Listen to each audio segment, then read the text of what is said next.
테러 자금이다, 뭐 인신 매매 자금이다, 이런 이유로 항상 까내림 받았고 그때마다 가격이 폭락했습니다. 그러니까 여태까지 일부러 까내렸던 거예요. 또 비트코인 가격 오르면 안 되니까. 세계적인 자산 운용사들입니다.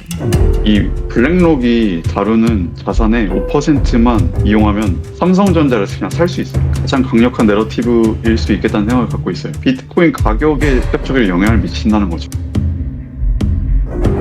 다음에 또 비트코인 투자에 있어서 가장 큰 내러티브 중 하나는 미국의 비트코인 현물 ETF 승인 건이에요. 오히려 전 이제 이게 가장 강력한 내러티브일 수 있겠다는 생각을 갖고 있어요. 음.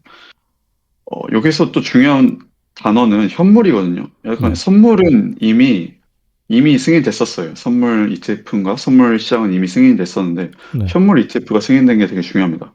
이게 왜 중요하냐면 일단 이거는 2024년 1월에 승인됐었는데 현물의 의미는 여기 제가 딱 표시해놨어요. 자, 선물 ETF의 경우는 비트코인 실물을 보유하진 않습니다. 음. 근데 현물 ETF는 비트코인 실물을 보유해요. 그러니까 이게 뭔 말이냐면 태용님이 만약에 미국에서 ETF를 네. 미국 비트코인 현물 ETF를 사면 그 자산 운용사가 태용님이 투자한 만큼 비트코인을 일단 산다는 거죠. 음. 태용님이 가지고 있는 게 아니라 아마 그들이 가지고 있는 걸 거예요. 네. 오케이. 그러니까 이게 무슨 의미냐면 비트코인 가격에 직접적인 영향을 미친다는 거죠. 어. 음. 현물 ETF의 장점은 뭐예요, 그러면? 일단 저희 같은 이제 젊은이들은 막 네. 비트코인 거래소 막 가입하고 복잡한 절차 거쳐서 막 음. 환전도 하고 음. 막, 막 코인으로 바꿨다가 막 그런 과정이 진짜 현물을 사는 나름 음. 과정인 건데 네. 현물 ETF는 이 기관들이 그냥 그거를 마치 주식을 사듯이 편하게 음. 살 수 있게 그냥 해준 거예요. 음. 그런 게 현물 ETF인 거. 그러니까 이제 그런 복잡하고 절차 그리고 아직 암호화폐에 대해서 조금 불신이 있는 사람들은 그냥 이 현물 ETF를 사는 거죠. 왜냐면 어쨌건 이 현물 ETF는 음. 비트코인의 가격을 그대로 따라가니까 음. ETF가 그 그 가격 지수를 따라가는 형태인 거니까 음. 네, 그거가 현물 ETF의 장점이죠. 접근성이 좀 더 좋다. 음. 어, 누구나 주식을 사듯이 살 수 있다. 인 음. 거고. 이렇게 미국이 현물 ETF를 승인했는데 이제 세계 최대 자산 운용사들이 그것들을 출시했습니다. ETF 상품을 출시한 거죠. 음. 그러니까 이 블랙록, 막 그레이스케일, 뭐 아크인베스트 이런. 근데 이게 투자를 공부하시지 않은 분들은 이런 회사를 지금 처음 들어보셨을 거예요. 음. 근데 이 회사들이 그냥 월가의 장난 아닌 세계적인 자산 운용사들입니다. 음. 이 블랙록이 다루는 자산의 5%만 이용하면 삼성전자를 그냥 살 수 있어요. 삼성전자 시총을 다 그냥 살 수 있어요. 엄청난 규모의 회사라 이거죠. 어. 블랙록이 세계 최대의 자산 운용사고 나머지들도 그에 버금갑니다. 어. 그러니까 이런 세계 최대의 자산 운용사들이 비트코인을 받아들인 거예요. 비트코인 상품을 출시한 거고 음. 그거를 미친 듯이 사람들이 사고 있는 지금 상태인 거예요. 음. 자, 지금부터 여기까지 이런 영상들은 사실 비트코인 영상들 찾아보면 다 나와 있습니다. 근데 제가 그 아래에 언급할 것들은 이거 조금 공부해야 알 수 있는 것들이거든요. 어. 그래서 이걸 또 살펴보면 좋을 것 같은데. 여태까지 이 ETF가 늘 거부당했었어요. 그 이유가 뭐였냐면 투자자 보호가 불가능하다는 이유였어요. 왜 그러냐면 비트코인 가격이 막 엄청 출렁이다는 거는 막 너도 나도 다 알고 있잖아요. 음. 그러다 보니까 이런 말을 제가 비속어를 쓰겠습니다. 짓거릴 수가 있는 거예요. 투자자 보호가 불가능하니까 안 할래. 음. 우리 못해. 비트코인 ETF 출시 못하겠어. 늘 그렇게 말해 왔었는데 음. 근데 왜 갑자기 승인했을까? 지금도 사실 비트코인의 변동성은 나름 커요. 음. 아시다시피. 음. 거기에 대해서 이유가 몇 가지 추정치들이 있습니다. 그러니까 이것들을 이제 공부해야만 알 수 있는 것들인데. 자, 먼저 1번. 오히려 투자자 보호를 위해 승인을 했다는 거예요. 그러니까 음. 이게 뭔 말이냐면, 일단 비트코인은 여태까지 엄청나게 공격을 많이 당해왔습니다. 그 고위 인사들한테. 음. 트럼프도 사실 옛날엔 공격했었고, 네. 이런 말들을 했죠. 테러 자금이다. 뭐, 인신 매매 자금이다. 뭐, 블랙머니에 쓰인다. 이런 이유로 항상 까내림 받았고, 그때마다 가격이 폭락했습니다. 그러니까 이런 말들을 고위 인사들이 하니까 변동성이 더 크지. 네, 당연히. 미국 대통령이 그렇게 까내리는데 어느 개미가 그걸 버틸 수 있겠어요.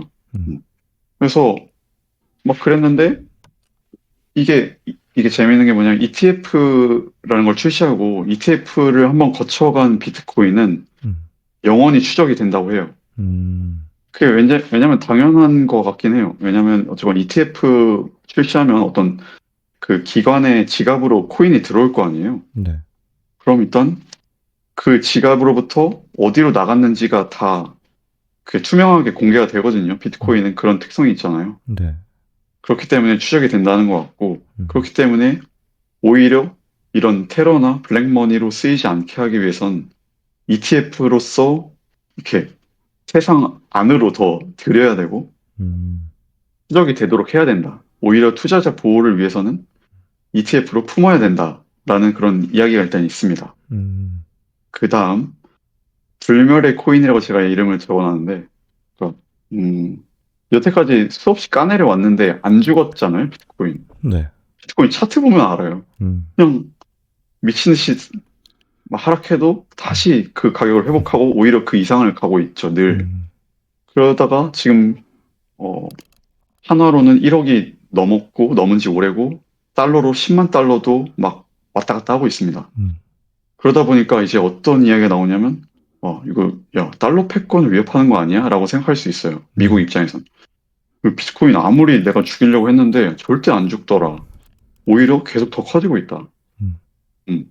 그러다 보니까, 그런데 그와 더불어 여기 또 써놨는데, 러시아나 막 중국 같은 되게 또 큰 나라들이 비트코인을 막 채택하고 있어. 막 끌어모으고 있고, 음, 브릭스라는 집단은 또 비트코인을 이용해서 거래를 음, 하겠다라는 말도 하고 있고, 뭐 비트코인으로 그 뭐냐, 오일, 그러니까 석유를 거래할 수도 있겠죠. 음, 그런 날이 오면 달러 패권에 되게 위협이 될 수 있단 말이에요. 그래서, 안 되겠다.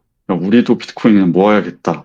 하면서 이제 이렇게 제도권 안에 또 들인 거예요. 그래서 그런 이야기가 또 있고요. 음, 이것도 재밌는 이야기인데, 여태까지 준비가 안 됐던 거예요, 얘네들이. 그러니까 어쨌건 이런 국가적인 단위나 기관적인 단위에서 모으려면은 이 법과 제도가 필요하잖아요. 네, 이 비트코인은 어떤 새로운 자산이니까 그거에 걸맞은 제도나 법이 필요한데 음, 여태까지 그게 없었던 거지. 그러니까 여태까지 일부러 까내렸던 거예요. 또 비트코인 가격 오르면 안 되니까. 음, 일단 얘네가 이제 준비가 되니까 이제 출시를 한 거고 그때부터 얘네들의 입장이 하나하나 바뀌기 시작하죠.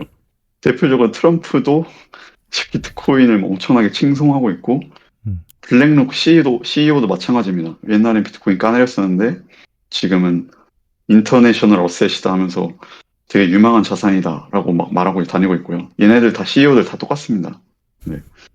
아무튼 이런 이야기들이 있다. 음, 그러니까 이런 것들을 생각해 봐야 돼요, 우리는. 비트코인 현물 ETF가 출시되면서 네, 뭐 아까 말씀드렸다시피 그 의미가 일단 이 좀 연세 있으신 분들, 그리고 음, 연세 있으신 분들이 돈을 많이 가지신 분들이죠. 네, 그분들의 접근성이 훨씬 좋아진 거예요. 그냥 네, 자기가 되게 믿고 따랐던 이런 운용사들이 음, 그런 상품을 만들었으니까, 그리고 그들이 되게 제안을 많이 했다고 해요. 음, 그런 갑부들한테 음, 설득하면서 비트코인에 이런 내러티브가 있다고 하면서.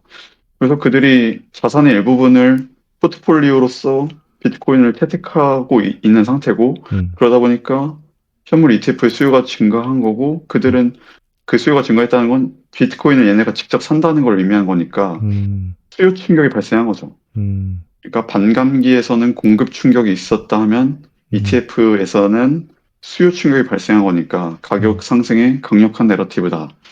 이렇게 실, 해석할 수 있죠. 그러니까 비트코인의 줄어드니까, 현물이 점점 줄어들고 있죠. 음, 그게 수요 충격이다. 음, 그래서 여기 이걸 보면 되게 극명한데 이게 오, 바로 비트코인 현물 ETF와 비트코인 가격 간의 상관관계입니다. 어, 이제 노란색이 비트코인 가격이 되겠고요. 네, 이제 초록색이 비트코인 현물 ETF의 인플로우, 유입입니다. 유입. 어, 사람들이 사는 걸 의미하는 거죠. 음, 아웃플로우가 유출이고. 여기 보시면 아시겠지만 여기 막 잔뜩 유입이 될 때, 음, 인플로우가 있을 때 가격이 쫙 상승하는 걸 볼 수 있어요. 음, 그러다가 아웃플로우가 좀 발생하니까 쫙 하락해요. 이게 하나하나 보시면 되겠지만, 이게 거의 그대로 따라가고 있습니다. 이 인플로우, 아웃플로우를. 음, 그러니까 굉장히 강한 상관관계를 갖고 있다. 음, 이것은 앞으로도 지속될 거다. 왜냐하면 현물 ETF 출시된 지 지금 1년밖에 안 됐거든요. 네. 그러다 보니까 이제 기관들도 되게 느려요. 개인들은 그냥, 나 이거 사고 싶어 하면 사면 되지만, 기관들은 음, 뭔가 새로 출시됐으면 그걸 검토하는 과정이 필요하고, 음, 시뮬레이션 돌리고, 시험 과정을 거쳐야 되고, 시장 반응도 좀 잘 살펴보면서 들어가야 되기 때문에, 이제 막 계속 들어오고 있거든요. 음, 그래서 이제 이것들이 시작되고 있다라고 음. 생각하고 있습니다.